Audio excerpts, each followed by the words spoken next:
हे दोस्तों, 3.14 क्या आपको ये नंबर याद है? स्कूल कॉलेज में पढ़ा होगा। ये पाई की वैल्यू है, राइट? शायद से आपको ये भी याद होगा कि पाई एक इरेशनल नंबर है और 3.14 के बाद भी यहाँ पे अनलिमिटेड नंबर आ सकते हैं, इन्फिनाइट तक नंबर्स जा सकते हैं। कोई भी पैटर्न रिपीट नहीं होता है पाई के डेसिमल में।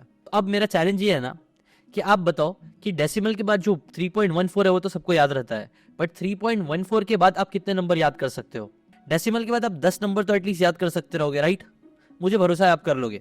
लेकिन अगर वो 10 नंबर को मैं बोलूँ आपको डेसिमल के बाद के 100 नंबर याद करने हैं, तो क्या आप याद कर लोगे? चलो 100 भी अगर आप बहुत मुश्किल से याद कर भी लेते हो, अगर मैं बोलूँ आपको 1000 नंबर याद करना है डेसिमल के बाद, तो क्या आप वो कर लोगे? ऐसा कई बार होता है ना, हम किसी इंसान से मिलते हैं, उससे उसका नाम पूछते हैं और फिर जब दूसरी बार हम उससे मिलते हैं तो हमको उसका नाम भी नहीं याद रहता है। ट्रस्ट मी, आज का वीडियो देखने के बाद ये वाली चीज कभी नहीं होगी। आप जिसका चाहिए उसका नाम जिंदगी भर के लिए याद कर सकते हो। प्लस आप इंपॉर्टेंट नंबर्स, डेट याद करके रख सकते हो। और सिर्फ नाम और नंबर्स की बात ही नहीं है, आप बुक्स में पढ़ी गई बातों को भी याद रख सकते हो, एग्जाम्स में आने वाले आंसर्स को भी याद कर सकते हो और प्रोफेशनल लाइफ में यूज करी जाने वाली इंपॉर्टेंट डेटा, इन्फॉर्मेशन, फैक्ट्स को भी याद रख सकते हो, जिससे प्रोफेशनली भी आप और स्मार्ट लगो। ये सारी बातें आज के इस वीडियो से आप सीख सकते हो। और ये सारी चीजें मैं इतना कॉन्फिडेंटली कैसे बोल रहा हूँ?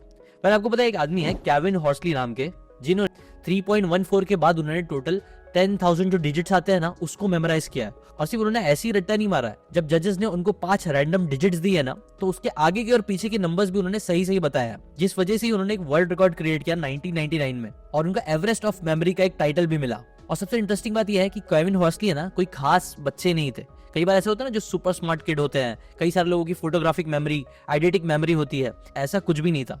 वो एक एवरेज इंसान थे। इनफैक्ट वो एक एवरेज इंसान भी नहीं थे। केविन को डिसलेक्सिया था।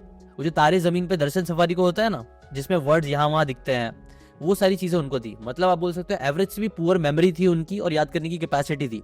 बट स्टिल उन्होंने कुछ ट्रिक्स और टेक्निक्स का यूज करके इतना अमेजिंग चीज करके दिखाया, वर्ल्ड रिकॉर्ड क्रिएट करके दिखाया। और आप खुद ही सोचो, अगर एक डिसलेक्सिया वाला इंसान ये चीज कर सकता है तो आप क्यों नहीं कर सकते हो? बस आपको सही ट्रिक्स और टेक्निक पता होनी चाहिए। और वही सही ट्रिक्स और टेक्निक्स उन्होंने ना अपनी एक बुक में शेयर किया है, जिसका नाम है अनलिमिटेड मेमोरी। और मैं इसी अमेजिंग बुक से आपको आज 5 टेक्निक्स बताने वाला हूं, जिसकी हेल्प से आप अपने अनलिमिटेड मेमोरी के पावर के पोटेंशियल को जान सकते हो, उसका यूज करना सीख सकते हो। पॉइंट नंबर 1 पे जाने से पहले भी मैं आप लोगों को बताना चाहूंगा ना कि देखो, मेमोरी है ना, आप 3 हिस्से में मेमोरी को डिवाइड कर सकते हो। एक होती है शॉर्ट टर्म मेमोरी, एक मिड टर्म मेमोरी और एक लॉन्ग टर्म मेमोरी होती है, समझो। अभी मैं आपको जो 5 टेक्निक बताऊंगा ना, वो यही सारी चीजों को एक एक करके आपको सिखाएंगी कि कैसे आप शॉर्ट टर्म मेमोरी को पहले अपना इंप्रूव कर सकते हो, मिड टर्म मेमोरी को कैसे इंप्रूव करना है और फिर लॉन्ग टर्म मेमोरी में कैसे डालना है, ताकि कोई भी चीज आपको जिंदगी भर के लिए याद रह जाए। ठीक है? नई चीज करने के लिए ऑब्वियसली सबसे पहले आपको अपनी शॉर्ट टर्म मेमोरी पे काम करना होगा। और उसके लिए आती है टेक्निक नंबर 1, जो है द आर्ट ऑफ कॉन्सेंट्रेशन। अगर मैं आपको 2 हेडफोन्स दूं, दोनों अलग अलग मोबाइल से कनेक्टेड है, एक में कोई नया गाना सुना रहा हूं और दूसरे में कोई दूसरा नया गाना सुना रहा हूं, तो बताओ क्या दोनों गाने आपको अच्छे से समझ में भी आएंगे, सुनाई देंगे, कुछ याद होगा?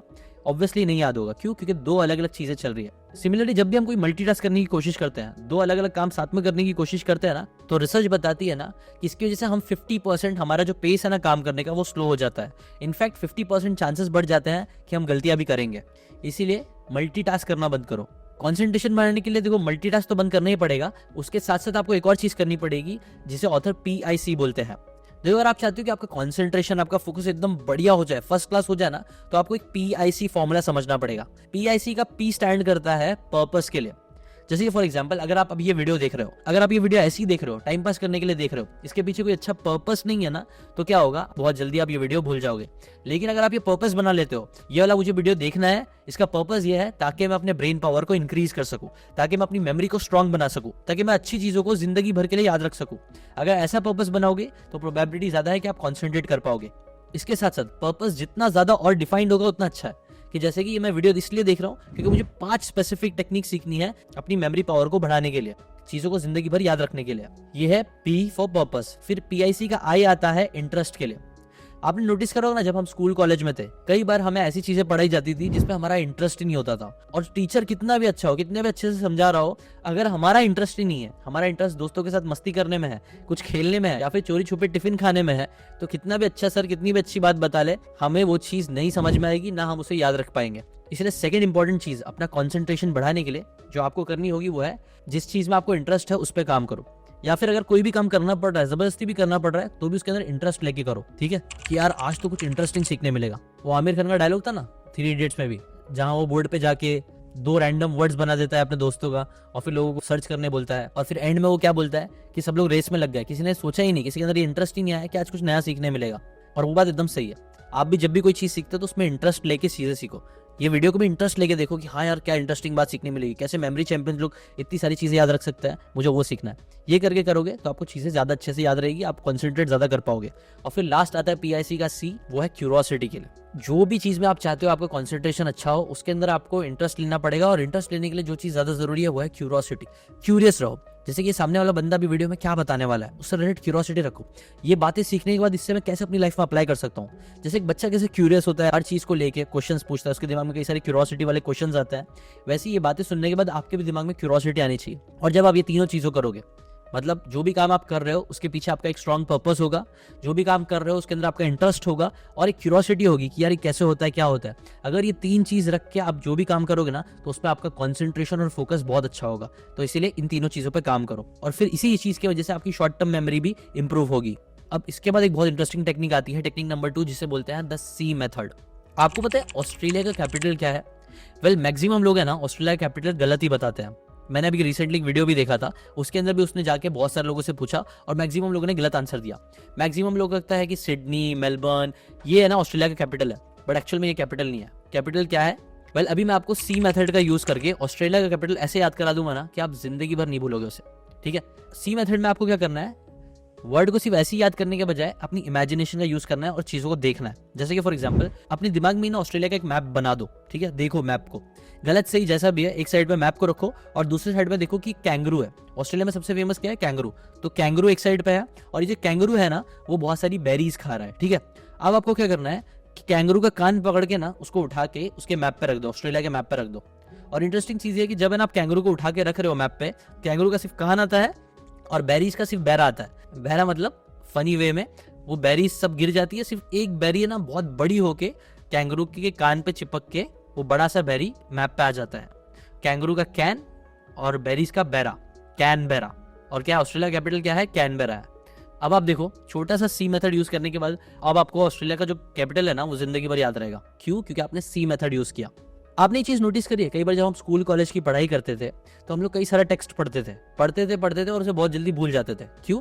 क्योंकि जो हमारी मेमोरी है ना वो फोटोग्राफिक नहीं है, मोबाइल की कैमरा की तरह नहीं कि फोटो खींच लिया और सब आ गया। नहीं, हमारा जो ब्रेन है ना वो क्रिएटिव है।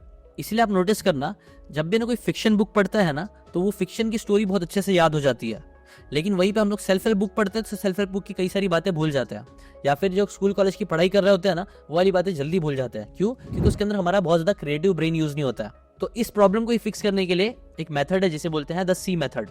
C मेथड बेसिकली SEE से बना है। C का S स्टैंड करता है सेंसेस के लिए।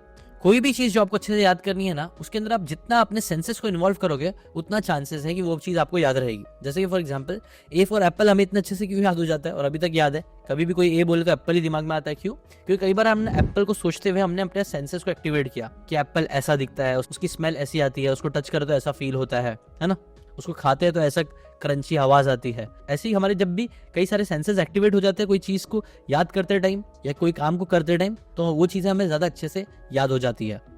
और फिर C का E स्टैंड करता है एग्जैजरेशन के लिए। अगर आपको कोई चीज बहुत अच्छे से याद करना है ना तो चीजों को एग्जैजरेट करना स्टार्ट कर दो। जैसे मैंने भी आपको कैनबेरा का एग्जांपल दिया, कैनबेरा में मैंने बोला बेरी को आप एकदम बड़ा बना दो, एग्जैजरेट कर दो। अब ये एग्जैजरेट करके जब आप इमेजिन करोगे तो क्या होगा, ये वाला वर्ड आपके दिमाग में एकदम चिपक जाएगा। और लास्ट C का E स्टैंड करता है एनर्जाइज के लिए। जो भी चीज आप पिक्चर बना रहे हो दिमाग में, अगर आप उसके अंदर थोड़ा मूवमेंट्स डाल दोगे, एनर्जी डाल दोगे, जैसे कैंगरू उछल रहा है, बेरीज खा रहा है, एक बेरी जब वो उठाता है तो वो बहुत बड़ा सा हो जाता है, तो ऐसी जब आप उसके अंदर एनर्जी डाल दोगे, एग्जैजरेशन डाल दोगे ना तो ये चीजें ना आपके दिमाग में चिपक के रह जाएगी। चलो इसको इस C मेथड को ना थोड़ा और एग्जांपल्स लेके देखते हैं। आपको पता है मेडागास्कर का कैपिटल क्या है? वेल चलो अभी C मेथड का यूज करके हम इसे अब भी याद करते हैं। ठीक है, तो मेडागास्कर पूरा जंगलों से भरा है, उसमें समझो फॉर एग्जांपल रिवर्स भी है। तो अब रिवर इमेजिन करो कि वहां पे एक रिवर है और रिवर के पास पे बहुत सारी एंट्स है, चूटियां है। अब वहां एंट्स में ना एक जो है ना वो एंट का नाना है, और जो एंट का नाना है ना वो सबको मार्च करते हुए रिवर के अंदर लेके जा रहा है और वो रिवर का नाम है रिवो। तो अब यही सारी चीजों को कंबाइन करो और आपको मेडागास्कर का कैपिटल मिल गया। क्या है? एंटा नाना रिवो। एंट से आ गया एंटा, नाना जो है नाना ही है और रिवर का है रिवो। ऐसे अब आप याद कर लोगे ना तो अब आप मेडागास्कर का कैपिटल कभी नहीं भूलने वाले। ऐसे चलो एक और फनी एग्जांपल ले लेते हैं जस्ट फॉर फन। मिजोरम का कैपिटल क्या है? इमेजिन करो कि मिजोरम है, मिजोरम के जो लोग हैं ना वो एआई यूज कर रहे हैं, मोबाइल में उनके एआई है, ठीक है, और एआई वो लोग यूज कर रहे हैं शॉल पहन के, लेकिन यहाँ वाले मिजोरम वाले एस को जेड बोलते हैं समझो, मतलब मिजोरम के लोग क्या कर रहे हैं, एआई यूज कर रहे हैं जोल के साथ, एआई जोल, एजोल, मिजोरम का कैपिटल है एजोल। आई नो जो मैं आपको एग्जांपल्स दे रहा हूँ थोड़े फनी है, थोड़े वियर्ड है, बट दैट्स द थिंग। आपको वो चीज़ को फनी और अजीब सा ही और क्रिएटिव रखना है, तभी वो आपके दिमाग में चिपक जाएंगे और आपको जिंदगी भर याद रहेंगे। तो समराइज करने के लिए बोलूँ तो अगर आपको अपनी शॉर्ट टर्म मेमोरी को स्ट्रांग बनाना है तो जो भी चीज़ याद कर रहे हो ना उसको सी मेथड से याद करो। सी का एस स्टैंड करता है सेंसेस के लिए, जितना हो सकता है अपने सेंसेस को एक्टिवेट करो। दूसरा, एग्जैजरेट करो जो भी चीज़ को आप याद करना चाहते हो। और तीसरा, जो भी सीन आपने क्रिएट किया है उसको एनर्जाइज कर दो, उसको थोड़ा वीडियो फॉर्मेट में काइंड ऑफ बना दो, वो भी फुल ऑफ एनर्जी वाला। जब आप ये चीज़ करोगे ना तो कोई भी चीज़ जो भी आप याद कर रहे हो वो आपके शॉर्ट टर्म मेमोरी में बहुत अच्छे से याद हो जाएगी आपको। अब आता है मेरा फेवरेट, द कार मेथड। देखो मैंने आपको बताया था शॉर्ट टर्म मेमोरी होती है, लॉन्ग टर्म मेमोरी होती है और मिड टर्म मेमोरी होती है। समझो अगर आपको कोई भी चीज़ अपनी मिड टर्म मेमोरी में अच्छे से स्टोर करना है ना तो उसका फॉर्मूला ये है कि short term memory plus long term memory is equal to mid term memory. क्या बोल रहा हूँ मैं आपको, अभी आपको एग्जाम्पल से समझेगा।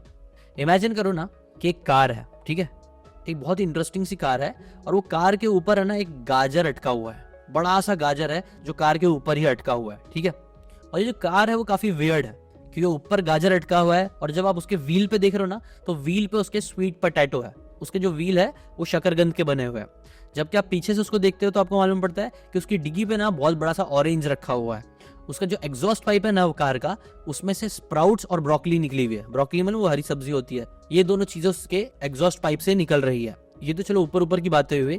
फिर आप क्या करते हो, कार के अंदर जाते हो। जैसे आप कार के अंदर बैठने जाते हो आप देखते हो सीट पे ना बहुत सारा ब्रेड क्रम्स रखे हुए हैं, ब्रेड है और ब्रेड के क्रम्स है, जिसको देख के आप सोचते हो कि यार इस पे बैठूंगा तो मेरा पैंट खराब हो जाएगी और बहुत ज्यादा चूड़ा चूड़ा सा हो जाएगा, बट फिर भी आप उस पर बैठ जाते हो। जैसे ही बैठते हो आप स्टीयरिंग पे देखते हो ना तो आपको स्टीयरिंग पे ना एक लोगो दिखता है, और लोगो किसका है, एप्पल का लोगो है। एप्पल का लोगो, ये भी आपको इंटरेस्टिंग लगता है। एप्पल का लोगो देखने के बाद जब आप डैशबोर्ड पे देखते हो जहाँ पे स्पीडोमीटर रहता है तो उसमें आप देखते हो बहुत सारे नट्स है, अलग अलग टाइप के जो ड्राई फ्रूट होते हैं ना, ड्राई नट्स, वो सारे नट्स रखे हुए उसमें जो स्पीडोमीटर को पूरा छुपा के रखे हुए हैं। और बात यही खत्म नहीं होती है, जब आप सामने आईने पे देखते हो जो कार पे सामने होता है, वहां पे बहुत सारे स्ट्रॉबेरीज और ब्लूबेरीज गिरे हुए हैं, चपटे चपटे पड़े हुए हैं, जिसको देख के आप सोचते हो कि यार अभी वाइपर चालू करूंगा तो पूरा ये मेरा जो आगे का मिरर है गंदा हो जाएगा।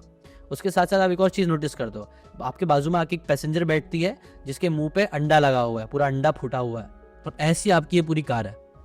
अब देखो जो चीजें मैंने आपको बताई है ना ये एक्चुअल में सिर्फ ऐसी रैंडम इमेजिनेशन नहीं है। अभी ये सारी चीजें जो हुई उसको बोलते हैं कार मेथड। आपने कार मेथड का यूज करके 14 सुपर फूड्स जो आपकी वाइटैलिटी और आपके ब्रेन पावर को बढ़ाएगा ये आपने याद कर लिया है। आप इमेजिन करके देखो, जो कार का मैंने पूरा सिनेरियो बताया ना, अगर आप वापस से इमेजिन करोगे ना, उसके बारे में सोचोगे तो कई सारी चीजें आपको याद आ जाएगी। 14 नहीं तो एटलीस्ट मुझे लगता है 10 तो पक्का याद ही आ जाएगी। आपको कितने सुपर फूड्स याद हो गए हैं कमेंट करके जरूर बताना। वेल ये जो कार मेथड है ना वो और कुछ नहीं है, बेसिकली इसका मेमोरी पैलेस का एक एडवांस वर्जन है। मेमोरी पैलेस मतलब आपने देखा होगा ना शर्लॉक होम्स या कई सारे जो मेमोरी एक्सपर्ट्स होते हैं ना, या पुराने टाइम पे भी जो लोग थे ना वो लोग मेमोरी पैलेस का यूज करते थे। मेमोरी पैलेस मतलब वो लोग कोई भी नई इन्फॉर्मेशन जो उन्हें याद करना होता था ना वो किसी ओल्ड इन्फॉर्मेशन के साथ क्लब कर देते थे। जैसे कार मेथड में एक कार है जिसके बारे में आपको पता ही होगा कि कार में ये सारी चीजें होती है, वो हमारे लॉन्ग टर्म मेमोरी में ऑलरेडी स्टोर्ड है। तो नई चीजों को जब हमने लॉन्ग टर्म मेमोरी के साथ एसोसिएट कर दिया ना तो इससे हमारी मिड टर्म मेमोरी बन गई, जैसा मैंने आपको एग्जाम्पल में बताया। ऐसी जो मेमोरी पैलेस की भी टेक्निक है ना उसके अंदर यही चीज होती है। कई बार जो हमारी लॉन्ग टर्म मेमोरी में जो हमारा घर होता है, हमारी ऑफिस होती है या फिर घर पे जाने वाला रास्ता होता है, वो हमारे लॉन्ग टर्म मेमोरी में अच्छे से स्टोर्ड है। जैसे कि फॉर एग्जांपल अगर आप अपने घर के बारे में सोचोगे जो आपको एकदम अच्छे से याद है कि कहाँ पे क्या रखा हुआ है, कहाँ पे फ्रिज है, कहाँ पे एसी है, कहाँ पे अलग अलग चीजें हैं, ये सारी चीजें जो आपके लॉन्ग टर्म मेमोरी में स्टोर्ड है उसको वैसे ही रखो। लेकिन जो भी चीजें आपको नई चीजें याद करनी है ना उसको एक एक चीज से एसोसिएट करते जाओ। तो जब आप ये एसोसिएशन करना चालू करोगे तो इसी को बोलते हैं मेमोरी पैलेस टेक्निक, जिसके यूज कई सारे मेमोरी एक्सपर्ट्स करते हैं। इवन फिक्शनल टेलीविजन शो जो शर्लॉक होम्स है उसके अंदर भी शर्लॉक होम्स ने भी ये सारी चीजें यूज करी है, तो वो भी आप यूज कर सकते हो। तो यही चीज की अगर आप प्रैक्टिस करते रहोगे तो इससे भी आप बहुत सारा डेटा एक ही बार में याद कर सकते हो। नेक्स्ट आता है टेक्निक जो है फॉर रिमेम्बरिंग नेम्स। हम सब ने ये चीज कभी ना कभी जरूर बोली है कि यार मैं ना नाम याद रखने में बड़ा बुरा हूँ, मुझे चेहरे याद रह जाते हैं बट नाम भूल जाता हूँ। बोला है आपने? वेल मैंने तो कई बार बोला है, बट अब से हम ये चीज़ नहीं बोलेंगे बिकॉज आज जो टेक्निक आप सीखने वाले हो ना अनलिमिटेड मेमोरी की इस बुक से, मेमोरी चैंपियन से, वो आपकी ये प्रॉब्लम पूरी खत्म कर देगी। अगर आप किसी भी इंसान का नाम लॉन्ग टर्म तक याद रखना चाहते हो, जिंदगी भर याद रखना चाहते हो, तो आपको 4C के फॉर्मूले को अप्लाई करना पड़ेगा। 4C में क्या आता है?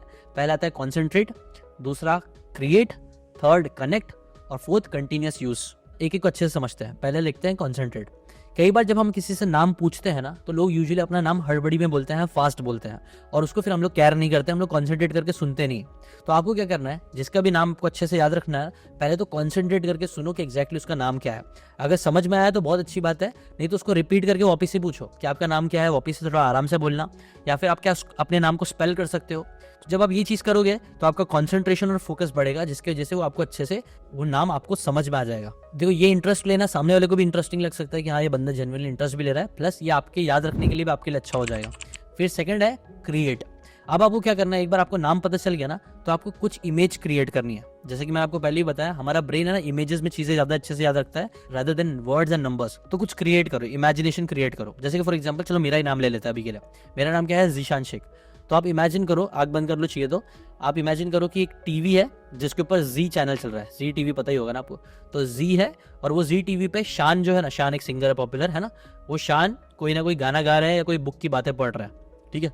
तो जी टीवी पे शान आ रहा है, इससे बन गया जीशान। और ये जो पूरा इमेज जो आ रहा है ना, वो शेक हो रहा है, थोड़ा सा हिल रहा है। देखो, ये 3 इमेज क्रिएट हो गई।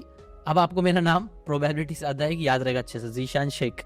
एक और इंटरेस्टिंग नाम को क्रिएट करते हैं, कुछ इमेज क्रिएट करते हैं, जो इस बुक के ऑथर ही है, जिनका नाम क्या है, केविन हॉर्सली। अब इनका नाम याद रखने के लिए आप क्या करो, केविन याद रखने के लिए आप इमेजिन करो एक केव है, मतलब केव है, उसके अंदर जा रहा है, इन जा रहा है, उसके अंदर जा रहा है केविन। और क्या अंदर जा रहा है, एक हॉर्स है, घोड़ा है, जिसके ऊपर ब्रूसली बैठा हुआ है। तो केविन हॉर्सली, केव के अंदर ब्रूसली जा रहा है हॉर्स के ऊपर बैठ के। ये इमेज अगर अपने दिमाग में आप बना लोगे ना, तो ये केविन हॉर्सली आपको अच्छे से याद रहेगा। अच्छा, आप भी कमेंट करके अपना नाम क्रिएट करके जरूर दिखाना, अपने नाम को कुछ इमेज में क्रिएट कर दो और वो कमेंट करके जरूर बताना। ये तो सेकंड स्टेप ही था। फिर आता है कनेक्ट। जैसे जीशान शेख का मैंने जो ना अपनी इमेज क्रिएट किया था, चाहिए तो मुझे भी उसके साथ कनेक्ट कर दो कि मैं हूँ, मैंने वो टीवी पकड़ा और मैं टीवी को हिला रहा हूँ, तो क्या मैं उसके साथ कनेक्टेड हो जाऊंगा। वैसे अगर आप ऑथर का फेस अगर आपको पता है, जैसे कि ये फेस है, या फिर ये जो बुक है, ये बुक को इस इमेज के साथ कनेक्ट कर दो कि ब्रूसली ने ये बुक पकड़ा है हाथ में, अनलिमिटेड मेमोरी वाली, और वो केव के अंदर जा रहा है हॉर्स पर बैठ के, तो केविन हॉर्सली वो बुक पकड़ के जा रहे हैं। तो ऐसे आप कनेक्ट कर दोगे। और कनेक्ट करने के लिए और भी तरीके यूज कर सकते हो, जैसे कि फॉर एग्जांपल, अगर कोई किसी का नाम शाहरुख है, तो आप डायरेक्टली उस इंसान को शाहरुख खान से भी कनेक्ट कर सकते हो। तो क्या होगा, शाहरुख खान क्योंकि पॉपुलर है, आपको याद रहता है अच्छे से, उसके जैसे आप उस इंसान को भी ज्यादा अच्छे से याद रख पाओगे। फेमस पर्सनैलिटी या फिर अलग अलग चीजों को भी आप कनेक्ट कर सकते हो। जैसे अगर आपको किसी का नाम जॉर्ज है, तो आप जॉर्ज वॉशिंगटन के साथ उस इंसान को कनेक्ट कर दो कि ये उसकी तरह ही दिखता है या उसकी तरह काम करता है। या फिर कोई शाहरुख है, तो देखो ये शाहरुख खान है, उसको बोल दो 1-2 बार, तो ऑटोमेटिकली आपको ना शाहरुख नाम हमेशा के लिए उस बंदे का याद हो ही जाएगा। कनेक्ट कर दो। जैसे कि कोई लड़की है जिसका नाम है जेनिस, तो उसे आप जेनिस को तोड़ दो 2 टुकड़ों में, चेन आइज, उसकी आंखें चेन की तरह है, उसकी आंखों में समझो चेन घूम रहा है। तो ऐसा भी आप कुछ क्रिएट करके कनेक्ट कर दोगे, तो वो भी प्रोबेबिलिटी बढ़ जाएगी कि आप उस जेनिस नाम हमेशा के लिए याद रखोगे। लास्ट 4th C है कंटिन्यूअस यूज। फिर एक बार आपने नाम क्रिएट कर लिया, कनेक्ट कर लिया, तो उसके बाद आपको ना उसको कंटिन्यूअसली कुछ टाइम तो यूज करना ही है। जब भी आप कन्वर्सेशन भी कर रहे हो, तो 2-3 बार तो उस नाम को रिपीट करने की कोशिश करो, या वो इमेज को रिपीट करने की कोशिश करो। जब तक आप रिपीट नहीं करोगे, तब तक लॉन्ग टर्म में वो आपको अच्छे से याद नहीं रहेगी। इसीलिए कंटिन्यूअस यूज करना भी बहुत जरूरी है उस नाम का, एटलीस्ट कुछ टाइम के लिए। बस अगर ये 4 C's आप यूज करना चालू कर दो, मतलब कॉन्सेंट्रेट करके किसी का भी नाम सुनो, फिर उस नाम से रिलेटेड कोई इमेज क्रिएट कर दो, और फिर उस इमेज को उस आदमी के साथ कनेक्ट कर दो, और फिर कंटिन्यूअसली उसका यूज करो कुछ टाइम के लिए। ये 4 चीज करोगे ना, तो पक्का आप किसी भी इंसान का नाम जिंदगी भर याद रखोगे। फिर लास्ट टेक्निक आती है मास्टरिंग नंबर्स। देखो, मैंने वीडियो के स्टार्टिंग में आपको बताया था, जो केविन हॉर्सली थे, जो नाम शायद से आपको अच्छे से याद हो गया होगा, मुझे तो बहुत अच्छे से याद हो गया टू बी ऑनेस्ट। तो ये जो केविन हॉर्सली थे ना, उन्होंने, मैंने आपको बताया, पाए के जो डेसिमल के बाद के 10,000 डिजिट्स याद किए थे। वो 10,000 डिजिट्स उन्होंने कैसे याद किए थे पता है? उसकी ट्रिक क्या है वो बताता हूँ। उन्होंने क्या किया, 10,000 को एक साथ नहीं याद किया, उन्होंने उसको 5-5 नंबर्स के टुकड़ों में तोड़ा, और फिर उससे रिलेटेड इमेजेस क्रिएट करी। वर्ड्स तो चलो एक बार हम वर्ड्स को बहुत इजीली इमेज में कन्वर्ट कर सकते हैं, लेकिन नंबर्स को क्या इमेज में कन्वर्ट करोगे, है ना? वो तो सेम होते जाएगा। नंबर्स ज्यादा याद रखना है ना, तो पहला स्टेप आपको क्या करना है कि नंबर्स को इमेज में क्रिएट करना है। और इमेज में क्रिएट करने से पहले आपको पहले नंबर्स को अल्फाबेट पे कन्वर्ट करना होगा। जैसे फॉर एग्जांपल देखो, ये स्क्रीन पे आपको दिख रहा है, ये स्क्रीन पे मैंने अलग अलग नंबर्स को हमने अलग अलग अल्फाबेट से एसोसिएट कर दिया है। 0 स्टैंड करता है SZ के लिए, 1 स्टैंड करता है T या D के लिए, 2 स्टैंड करता है N के लिए, 3 M के लिए, ऐसी R L G, और आप 9 तक के अलग अलग अल्फाबेट कर सकते हो। अब जैसे कि फॉर एग्जांपल आपको नंबर याद करना है, हम क्योंकि शॉर्ट ले रहे हैं, इसी चीज़ को आप है ना लॉन्ग भी कर सकते हो। इसी चीज़ को मतलब आप 5 डिजिट का नंबर भी ले सकते हो, लेकिन अभी आसानी से हम सबको समझ में आए इसलिए हम 2 डिजिट का नंबर ही लेते हैं। अच्छा हाँ, ये जब आप है ना नंबर्स को अल्फाबेट के साथ एसोसिएट कर रहे हो तब आपको एक चीज याद ध्यान रखनी है, आपको वॉवल्स को नजरअंदाज करना है। ए ई आई ओ यू है ना, उसको आपको किसी भी नंबर के साथ एसोसिएट नहीं करना है, उसको ऐसे ही रहने देना है। क्यों? क्योंकि ये वॉवल्स है ना आपको वर्ड्स बनाने में काम आएंगे। जैसे कि फॉर एग्जाम्पल अगर आपको 48 नंबर याद रखना है तो 48 का 4 आर से एसोसिएटेड है और 8 जो है वो ई से एसोसिएटेड है। तो अब आपको आर और वी से कोई वर्ड बनाना पड़ेगा। जैसे कि फॉर एग्जाम्पल आर और वी से बन जाएगा रेव, RAVE। ए और ई हमने इसलिए यूज नहीं किया था क्योंकि अब ये वर्ड बनाने के लिए यूज होगा, तो रेव वर्ड आ गया। रेव क्या होता है? रेव पार्टी होती है यूजुअली। तो ऐसा आप 48 याद करने के लिए कोई ऐसी इमेज बना सकते हो कि पार्टी चल रही है, खतरनाक रेव पार्टी। ऐसी 78 याद करना है तो आप एक केव बना सकते हो। ऐसे आप अलग अलग वर्ड क्रिएट कर सकते हो।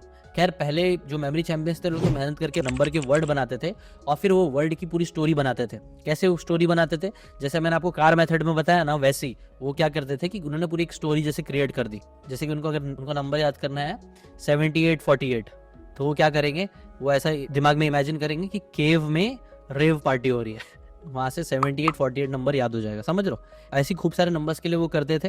5-5 नंबर के डिजिट्स का वो यूज करके करते थे, वर्ड्स बना के उसको इमेज क्रिएट करते थे और उसकी पूरी पिक्चर जैसी बना लेते थे और फिर वो पिक्चर को पूरा याद करते थे। जिस वजह से ही वो बहुत इजीली, आप बोल सकते हो रैंडमली, जब उनको 5 नंबर कोई भी बोलता था तो उसके आगे और पीछे के वो आराम से नंबर्स बता देते थे। क्यों? क्योंकि उनके दिमाग में वो पूरी एक मूवी लाइन से चल रही थी और वो मूवी के पहले का हिस्सा और बाद का हिस्सा उनको पता होता था क्या है, जो फिर वो नंबर्स के थ्रू बताते थे। अब देखो ऑब्वियसली ये आपको लग रहा होगा कि यार ये बहुत डिफिकल्ट है, बहुत इसमें मगजमारी है, but to be honest author बोलते हैं ना कि हाँ स्टार्टिंग में ये चीज़ करना मगजमारी है, लेकिन ये भी एक स्किल की तरह ही है। एक बार आपने थोड़ी एफर्ट डाल के स्किल सीख ली है तो ये चीज़ आपको आपकी मेमोरी को बहुत ज़्यादा बूस्ट कर सकता है। अगर आपको नंबर्स बहुत ज़्यादा याद रखना है तो इट्स वर्थ इट। यही मेथड का यूज़ करके आप डेट्स भी याद कर सकते हो। जैसे कि फॉर एग्जांपल अगर आपको एक डेट याद रखनी है, आपको याद रखना है कि यार अपोलो जो था कौन से साल पे उसकी लैंडिंग हुई थी, तो 1969। अब क्योंकि मैक्सिमम हिस्ट्री जो हुई है वो 1000 के बाद ही हुई है, मतलब 196 1 ये सब होता था, तो 1 को हम इग्नोर कर देंगे, सिर्फ 969 को ले सकते हैं। तो 969 याद करना है तो 9 को समझो अगर आपने B से रिप्लेस कर दिया है, 6 को SH से कर दिया है और 9 को P से कर दिया है, तो इससे आप एक वर्ड बना सकते हो जो है बिशप, वोवल्स हटा के। तो ये बिशप जब भी आप याद करोगे तो आप इमेजिन करो कि बिशप है जो मून पे डांस कर रहा है या फिर खड़ा है या फिर चल रहा है, तो इससे ऑटोमेटिकली आपको वो सारे नंबर्स याद आ जाएंगे। 1969। अब देखो यही सारी टेक्निक्स है जो बड़े बड़े मेमोरी चैंपियंस यूज करते हैं, जिसके हेल्प से उन्होंने इतने सारे डिजिट्स और रैंडम कार्ड्स और कई सारी अमेजिंग अगर आप जाके सिर्फ सर्च करोगे ना मेमोरी चैंपियंस अमेजिंग फीट्स, तो वो आपको मालूम पड़ जाएगा वो लोग क्या क्या चीज़ें याद कर लेते हैं। वो कैसे याद कर लेते हैं? यही सारी टेक्निक का यूज़ करके वो लोग ये सारी चीज़ें याद करते हैं। बट ऑथर एक बहुत इंटरेस्टिंग बात बोल रहे हैं, वो बोल रहे हैं देखो मेमोरी चैंपियन बनना या फिर अपनी मेमोरी को स्ट्रांग बनाना भी ओलंपिक एथलीट जैसा बनना ही है। ओलंपिक एथलीट लोग भी टिप्स एंड ट्रिक्स और टेक्निक सारी चीज़ें सीखते हैं, लेकिन वो सब चीज़ों का अच्छे से यूज़ करके वो गोल्ड मेडल उनको तभी मिलता है जब वो लोग उसको डेली प्रैक्टिस करते हैं। मैंने आज आपको ट्रिक्स एंड टेक्निक्स बता दिया है, तो ट्रिक्स एंड टेक्निक्स काम के हैं, ये इसके पीछे का मैकेनिज्म ये है, सही बात है, बट इसको अगर आप प्रैक्टिस नहीं करोगे, रेगुलरली प्रैक्टिस नहीं करोगे तो ये काम नहीं करेगा, या करेगा भी तो उतने लेवल पर नहीं कर पाएगा जैसे मेमोरी चैंपियंस लोग यूज़ कर पाते हैं। तो अगर आप इसमें इंटरेस्ट रखते हो तो इसमें और घुसो, इसकी प्रैक्टिस करना स्टार्ट करो और अभी से प्रैक्टिस करना स्टार्ट कर सकते हो। चैट पे कुछ ना कुछ अपनी जितनी भी चीज़ें आपने सीखी है, सी मेथड, कार मेथड, स्पेशली सी मेथड तो मैं आपको जरूर बोलूंगा आप सी मेथड का यूज़ करके कमेंट्स में कुछ ना कुछ इंटरेस्टिंग जरूर लिखना। मैंने जो भी आपको मेथड बताया उससे short term mid term memory तो हो जाएगी, लॉन्ग टर्म के लिए भी अगेन एक चीज़ बहुत ज़रूरी है, वो है रिविजन। आप बार बार रिवाइज करते रहो, जो भी चीज़ें आपको याद रखनी है वो सिर्फ आप ऐसी याद करके एक बार छोड़ मत दो, कुछ टाइम बाद वापस से उस चीज़ को रिवीजन कर लेना। जैसे कि अगर हमने जो कार वाली एक्सरसाइज की थी कार मेथड में 14 सुपर फूड्स, अगर आप चाहते हो कि ये आपको ज़िंदगी भर याद रह जाए तो क्या करना, एक हफ्ते बाद वापस से उस चीज़ को रिपीट कर लेना, एक महीने बाद वापस से रिपीट कर लेना। जितना ज़्यादा आप रिपीट करोगे उतना ज़्यादा प्रोबेबिलिटी होगी कि वो आपको लॉन्ग टाइम तक उसको नहीं भूलोगे और फिर ज़िंदगी भर भी नहीं भूलोगे। बट हाँ, उसके लिए रेपिटेशन थोड़ा ज़रूरी है। सो बस यही थे वो amazing techniques, trips and tricks जो मेमोरी चैंपियंस यूज़ करते हैं बड़े बड़े डिजिट्स याद करने के लिए, बहुत सारी चीज़ें याद करने के लिए। अगर आपको भी ये सारी बातें इंटरेस्टिंग लगी हो तो लाइक करके अपना सपोर्ट जरूर दिखाना। अगर आप चाहते हो कि स्टोरीज का और कैसे अच्छे तरीके से यूज़ किया जा सकता है अपनी मेमोरी को एनहांस करने के लिए, तो मैंने एक बहुत इंटरेस्टिंग वीडियो बनाया है स्टोरी टेलिंग और मेमोरी के ऊपर। ये वाला वीडियो आप जाके जरूर देख लेना। इनफैक्ट पूरी प्लेलिस्ट है मेमोरी के ऊपर। अगर आप मेमोरी की पावर को इंक्रीज करना चाहते हो तो मैंने कई सारे ऑलरेडी बहुत सारे अमेजिंग बुक के मेमोरी टेक्निक्स और टिप्स एंड ट्रिक्स मैंने डाल के रखे हैं। अगर आपको ये वीडियो पसंद आया तो मैं आपको रिकमेंड करूंगा वो वाली प्लेलिस्ट जाके जरूर देखना। अभी के लिए अगर आप एक बार हम वापस से रिवाइज कर ले तो मैंने आप लोगों को बताया केविन हॉर्सली के बारे में कि कैसे वो डिसलेक्सिया थे उनको, बट स्टिल उन्होंने एक वर्ल्ड रिकॉर्ड क्रिएट किया, पाए के डेसिमल के बाद के 10,000 डिजिट्स याद किए। कैसे उन्होंने याद करे वो उन्होंने रिवील करा है अपनी अनलिमिटेड मेमोरी इस बुक में, और उसी बुक की मैंने समरी आपको दी जिसमें मैंने आपको 5 टेक्निक बताई। सबसे पहले मैंने आपको बताया short term, mid term, long term memory के बारे में। Short term, mid term memory के लिए आपको क्या करना है, सबसे पहले आपको आर्ट ऑफ कंसंट्रेशन सीखना है, जितना हो सकता है उतना फोकस रखो। फोकस करने के बाद आप सी मेथड भी यूज करो। सी मेथड में मैंने क्या क्या बताया, सी का एस था, सेंसेस यूज करो, एग्जैजरेट करो, एनर्जाइज करो, है ना। उसके बाद आप कार मेथड यूज कर सकते हो मिड टर्म मेमोरी अच्छी करने के लिए, मतलब शॉर्ट टर्म चीज़ों को लॉन्ग टर्म से एसोसिएट करना चालू करो, जिसमें मैंने आपको कार का एग्जाम्पल दिया। फिर हमने देखा कैसे आपको नाम याद रखना है किसी भी इंसान के, 4C का यूज़ करके, जिसमें था कॉन्सेंट्रेट, फिर उसके बाद क्रिएट, उसके बाद कनेक्ट, कंटिन्यूस यूज़, और फिर उसके बाद हमने नंबर्स के बारे में बात किया कि नंबर्स कैसे याद होते हैं, जो सबसे डिफिकल्ट होता है। नंबर्स के लिए आपको नंबर्स को अल्फ़ाबेट में कन्वर्ट करना पड़ेगा, और अल्फ़ाबेट से फिर आपको इमेजेस क्रिएट करनी पड़ेगी, जिसकी एक कहानी बनेगी, स्टोरी बनेगी। उसकी हेल्प से ही केविन ने ये सारी चीज़ें याद करी थी, और आप भी नंबर्स अच्छे से याद कर पाओगे। बस ये था एक क्विक रिकैप इस पूरी बुक की समरी का। आई होप आपको मज़ा आया हो। मिलते हैं नेक्स्ट वीडियो में, टिल देन बाय बाय।